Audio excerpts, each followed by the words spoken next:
Rated T for teen. You and the ghosts aren't in Juarez. Is that clear? Clear as crystal, General. Good. Then make us proud, son. And, welcome to Juarez.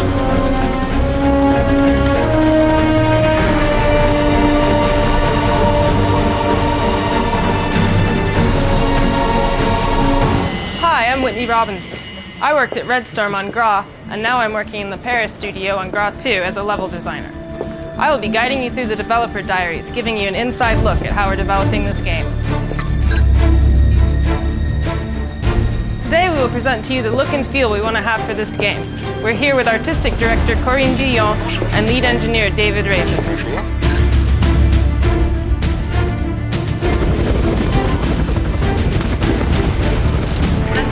For the artistic direction on GRAW 2, we had two main objectives. First, we had to create a special ambiance so the players can really submerge themselves in the game.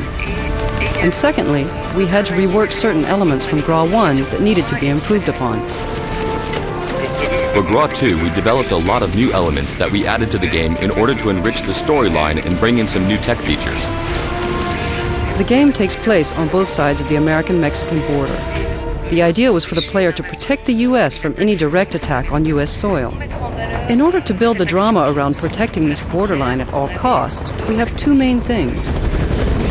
Through the use of filters, you can identify exactly which side of the border you're on, whether it's the U.S. or the Mexican side.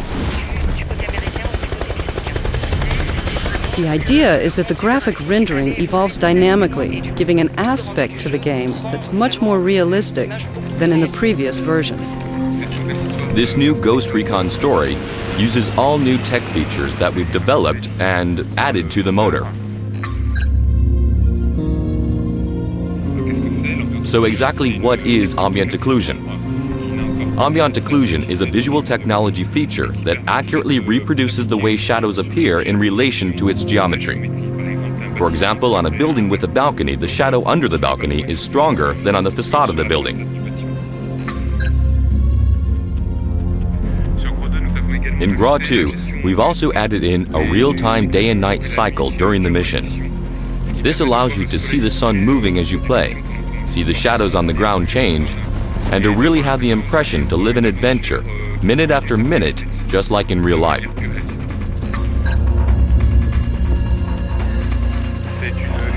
This feature simulates the way the light interacts with various elements. For example, if the sky is cloudy and we look up, we can see the sun's rays passing through the clouds. It's a lighting effect used in function with the transparency of an object, especially with very thin objects like leaves. So when you have an object that is essentially opaque, and if we place a light source behind it, you can see different details appear like the veins of the leaf or even the shadows of other objects that are behind it. The second artistic choice we made to emphasize the different situations on each side of the border is the level of destruction in the environments. Artistically, it means that the U.S. side will look pretty clean and untouched, while the Mexican side will show a lot of destruction, with special effects, fire, smoke, etc.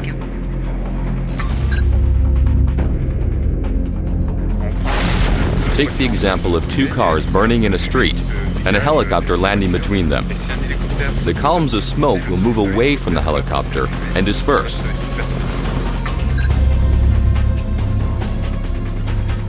We've also added in a new feature called Depth Sprite, which makes sure that this smoke doesn't cut through objects like buildings.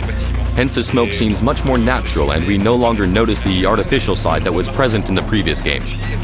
Actually, this is the kind of feature that you won't notice after you're used to it, but you will always notice when it's not there in other games that don't have it.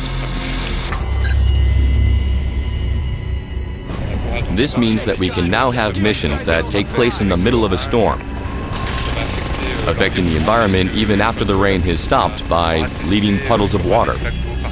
And there are also sandstorms in the game. All that brings more variety to the gameplay.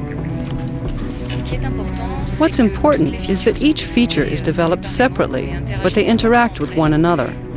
For example, ambient occlusion combined with HDR lighting simulates an extremely realistic light, making it almost exactly what the human eye would perceive. The combination of all of these new and advanced technologies is not just to look pretty, but also to make the game more fun. Because if we work closely together with Corinne to develop everything that's necessary to have a better quality game, we also work with the game designers to bring them all the solutions necessary in order to have a gameplay that's richer and more fun for the player. I need this taken out!